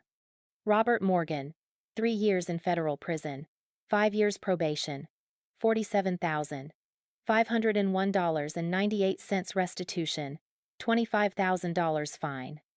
Linda Morgan, 4 years in federal prison, 5 years probation, joint restitution, $30,000 fine. My mom got an extra year because she'd been the one to open most of the accounts. The judge's final words: "You stole from your daughter to fund a fantasy. You destroyed her credit, her trust, and her family. I hope you spend every day of your sentence reflecting on what you've done." The bailiffs led them away. My mom looked back at me once. I didn't look away. And then they were gone. The trial split my family down the middle. Team Reese. Aunt Kelly, Mom's sister, hosted me for Thanksgiving, cut off Linda permanently. Uncle Tom, Dad's brother, testified at trial, told my dad, "You're dead to me." Grandma Rose, Dad's mom, refused Linda's prison calls, updated her will to leave me 40% of her estate. Cousins Emma and Jake. Group chat daily. Emma made me a bridesmaid at her July wedding. Team parents. Grandpa Bill, Mom's dad. Family loyalty above all. Sent me a letter calling me vindictive. Two of Mom's college friends. Whisper campaign on Facebook that I destroyed a family. The betrayer. Vanessa. Dropped out of Stanford in January. 2025. Couldn't afford it. Moved in with Grandpa Bill. Community college. Deleted all social media. Vanessa sent me one letter in April 2025. Handwritten. 6 pages. "Reese, I didn't know. I swear on everything I didn't know they were using your credit. I thought they just had the money. I was selfish and stupid, and I didn't ask questions because I didn't want to know the answer. I benefited from a crime against you. I don't expect you to forgive me. I just need you to know I'm sorry." I read it once. Put it in a drawer. I haven't responded. Maybe someday I will. But not now. Their lives fell apart. The house was foreclosed in December 2024. Sold for $480,000. The money went to legal fees, restitution, and fines. My dad lost his finance job. Felony conviction. No one in the industry would hire him. My mom's realtor license was revoked. Their friends stopped calling. The neighbors stopped speaking to them. The church community they'd attended for 20 years asked them not to come back. Uncle Tom visited my dad in prison once. Told me later. He cried for an hour, kept saying, "I didn't think it would go this far." I told him, "You committed a federal crime against your daughter. What did you think would happen?" My mom writes me letters from prison. I return them unopened. She'll be released in February 2028. I have no plans to see her. It's been 2.5 years since that Stanford graduation. I'm 26 now, living in Somerville, Massachusetts. One-bedroom apartment with good light and a view of the city. Rent is $2,100 a month, and I pay it myself. No one can take it from me.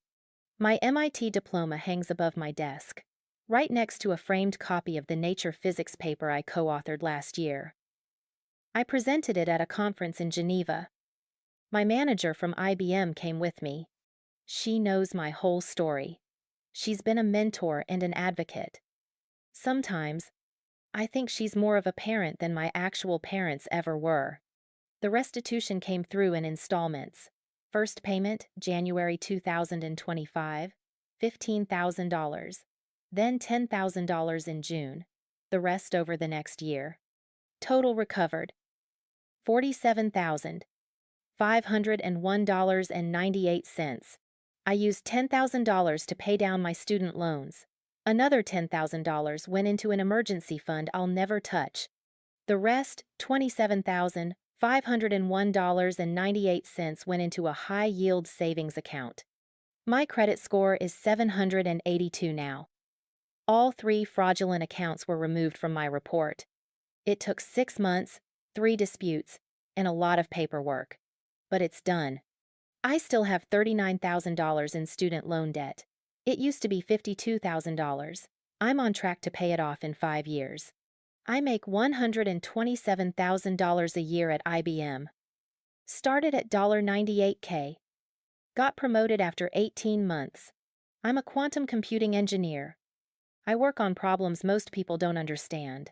And I love it. Jordan is still my best friend. She lives in San Francisco now, Google software engineer, making bank. We video call twice a week. She flew out for my birthday last month. We went to a Red Sox game and ate too much pizza and laughed until we cried. Aunt Kelly is like a second mom now. We have dinner once a month. She helped me pick out furniture for my apartment.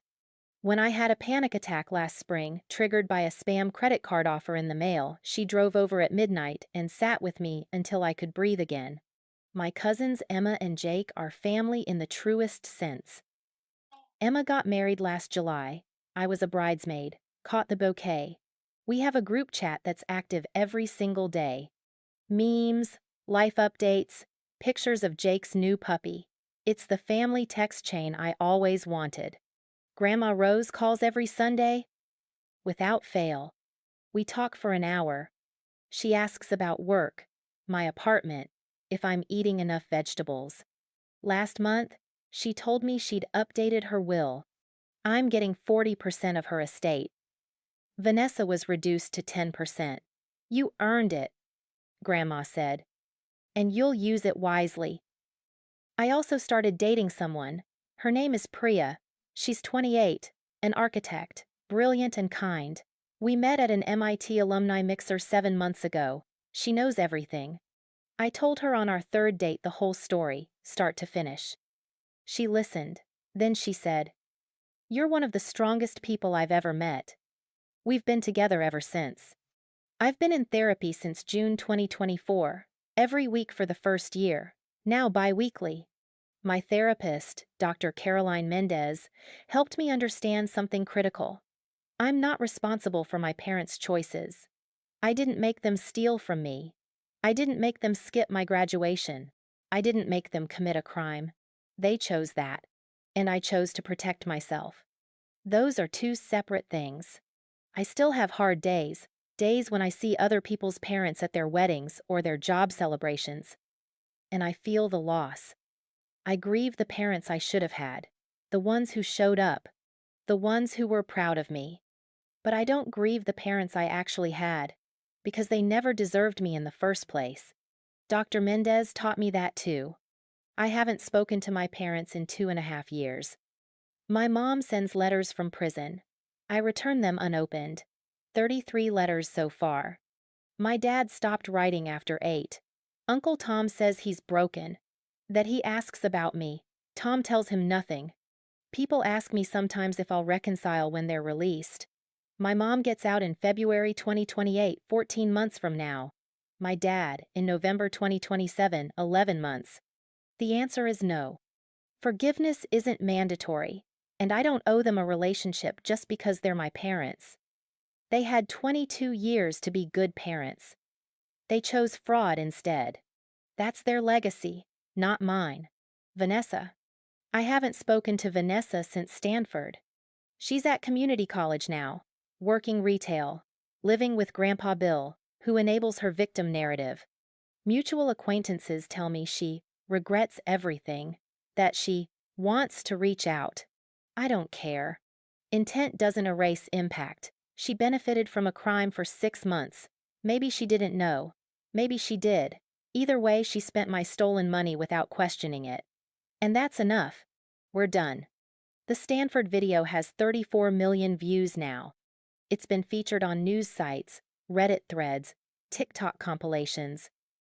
People recognize me sometimes. In coffee shops, at the grocery store.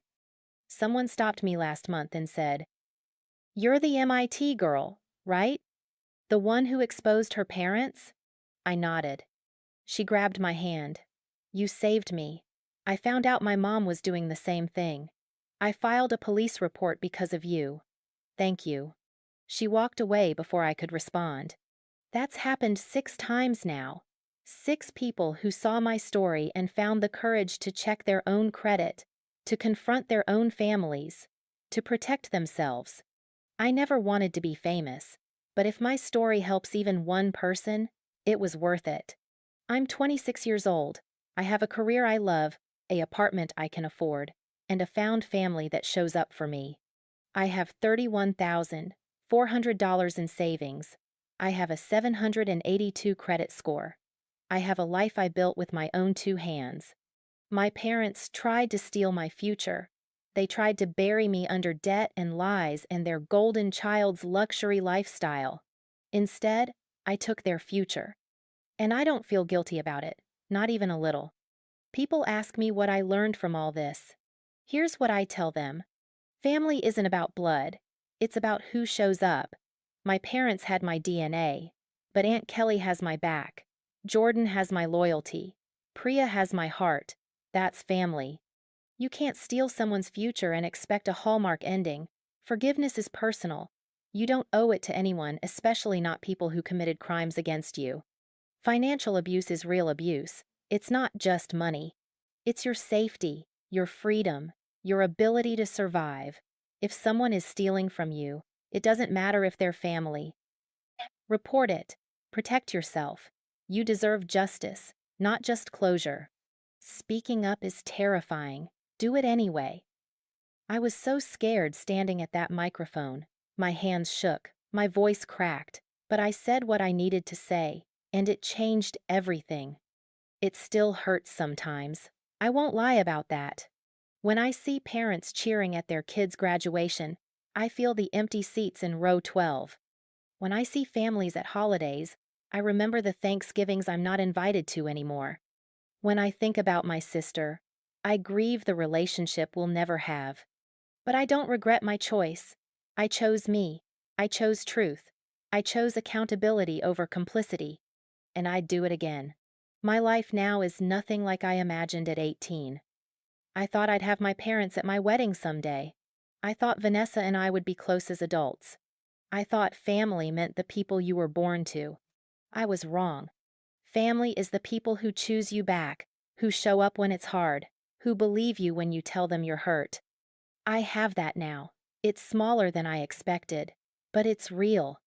Last week, I got an email from MIT. They want me to speak at next year's commencement, share my story, talk about resilience and survival, and building a life from scratch.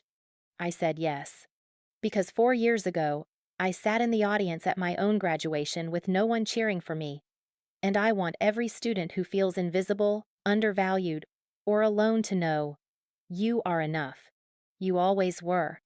Your achievement is yours. No one can take it. No one can diminish it. Not even the people who were supposed to love you most. I'm Reese Morgan. I'm an MIT graduate, a quantum computing engineer, a daughter who survived her parents, a sister who chose herself. I have a future no one can touch, a life I earned, a family I built. And I've never been more free. If you're reading this and it sounds familiar, if you're wondering whether your family is stealing from you, if you're questioning whether you deserve better, if you're scared to check your credit report because you might find something you don't want to see, please check. Pull your credit report. It's free once a year from all 3 bureaus.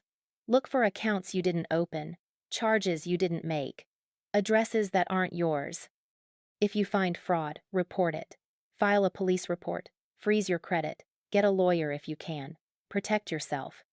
You don't owe anyone, not even your parents, permission to destroy your future. And if your family tries to guilt you, tries to say, but we're family, remember this.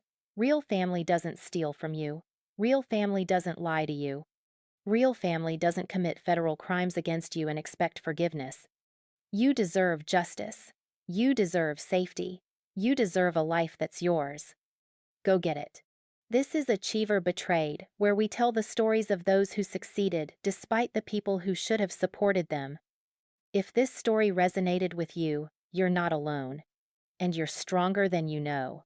Take care of yourself, and never let anyone convince you that you're not enough. You are. You always were.